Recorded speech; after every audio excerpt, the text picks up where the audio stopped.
नमस्कार.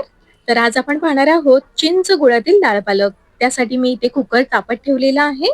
त्यामध्ये 2 चमचे तेल गरम करायचं आहे. तेल छान गरम झालं की मग त्यामध्ये आपण जिरं, मोहरी, लसणाची फोडणी करून घ्यायची. मी इथं मोहरी टाकलेली आहे. मोहरी छान तडतडली की मग जिऱ्याची फोडणी करून घ्यायची. जिरे आणि मोहरी छान तडतडली की मग इथे आपल्याला लसूण घ्यायचं आहे. मी ते 10 ते 9 पाकळ्या घेतलेल्या आहेत. बारीक चिरून घेतलेल्या आहेत लसणाच्या पाकळ्या आणि 2 मिरच्या. म्हणजे मस्त अशी फोडणी करून घ्यायची.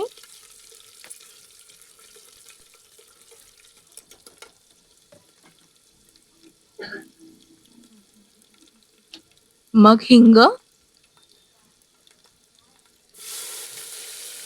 हिंग झालं की मग बारीक चिरलेला टोमॅटो, लाल असा मोठा मी बारीक चिरलेला टोमॅटो घेतलेला आहे. स्वच्छ धुवून चिरून घ्यायचा व्यवस्थित आणि तो पण या फोडणीवरती मस्त असा भाजून घ्यायचा आहे.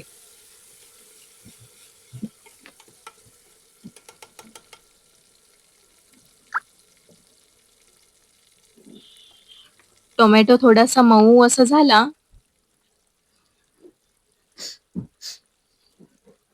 की मग यामध्ये आपण स्वच्छ धुवून घेतलेला पालक, बारीक चिरून घेतलेला पालक इथे वापरायचा आहे. तो देखील या फोडणीवरती टाकून व्यवस्थित भाजून घ्यायचा आहे. मी इथं एक जुडी पालकाची घेतलेली आहे. स्वच्छ धुवून चिरून बारीक चिरून घेतलेला आहे. आणि त्यानंतर मी इथं वापरलेली आहेत 2 डाळी. एक तुरीची डाळ आणि मुगाची डाळ असं मिक्स या डाळी आपल्याला वापरायच्या आहेत.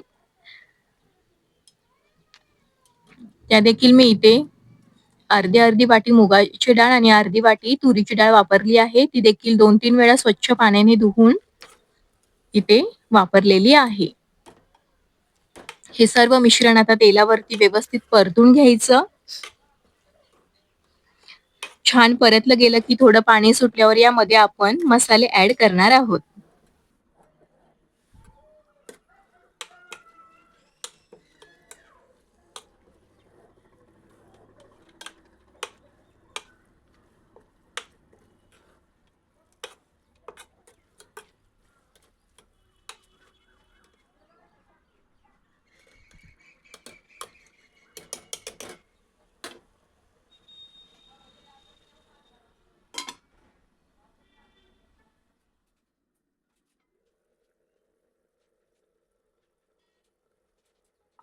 हे पहा,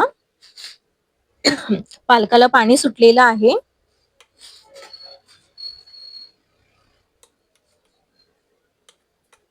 व्यवस्थित असा मऊ झालेला आहे पालक. आता यामध्ये आपण मसाले ऍड करून घेऊया. मी इथं घेतलेला आहे 1 मोठा चमचा हळद,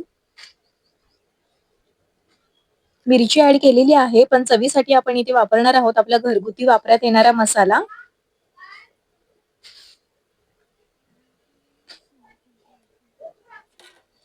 मसाला टाकून झाला की मी इथे मीठ टाकायचं आहे, चवीनुसार मीठ.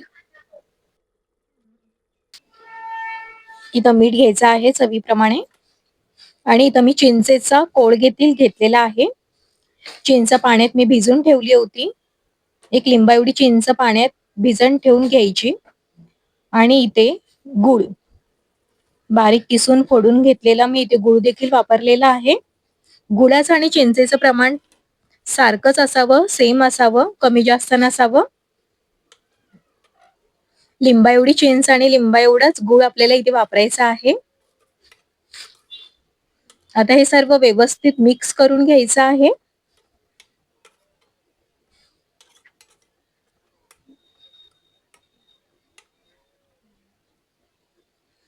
छान असं मिक्स झालं की मग यामध्ये हवं तितकं पाणी आपल्याला ऍड करून कुकरच्या 4 ते 5 अशा शिट्ट्या करून घ्यायच्या आहेत. पाणी इथे तुम्ही थंड देखील वापरू शकता किंवा गरम पाणी वापरलं तरी चालेल.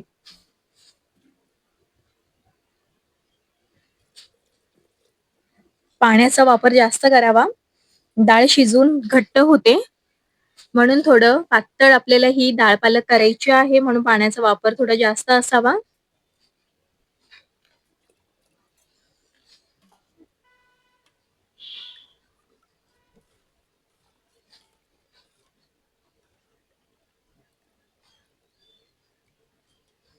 पाणी टाकून घेतलेलं आहे. आता याला उकळी आली, एक उकळी आली की झाकण लावून आपण 4 ते 5 शिट्ट्या करून घेणार आहोत.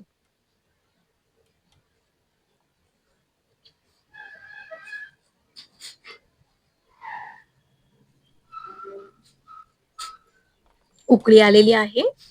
मी आता झाकण लावून घेते.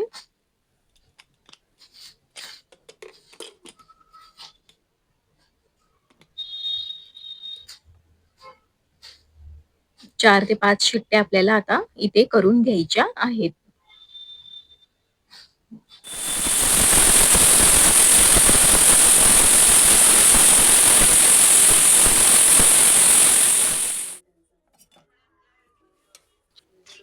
हे पहा, डाळ पालक व्यवस्थित शिजून तयार आहे. पाण्याचा जास्त वापर केल्यामुळे मस्त असं पातळ असा हा डाळ पालक तयार होतो. तुम्हाला घट्ट देखील आवडत असेल तर पाण्याचा वापर इथे कमी करायचा. पण हे कसं चपाती किंवा भाकरी संगे आपण भाकरी किंवा चपाती सोबत मस्त चुरून असा हा डाळ पालक खाऊ शकतो. आहे की नाही छान आणि मस्त सोपी सोपी रेसिपी.